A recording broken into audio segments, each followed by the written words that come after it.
Moral story. This story is all about the honest woodcutter.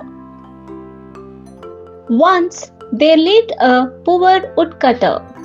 He used to cut trees in the woods.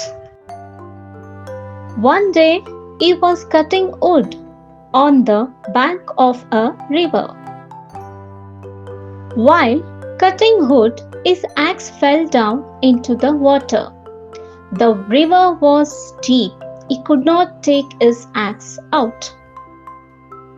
He sadly sat on the bank and began to weep. Mercury, the god of water, appeared. She asked the reason of his weeping. The woodcutter told the whole story.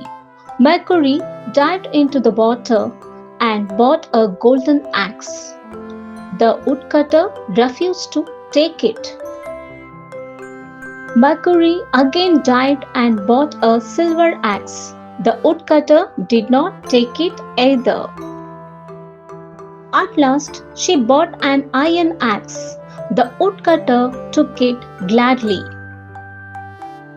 Mercury was pleased. She rewarded the woodcutter. Moral of the story: always be truthful. Keywords from story: bank of river, the land along the edge of a river. Deep, being a long way down from the top or surface. Weep, to show emotion and crying. Pleased, happy or satisfied. Reward, something given in exchange for good behavior or good work. Please like and subscribe. We'll meet you again with another story and keywords.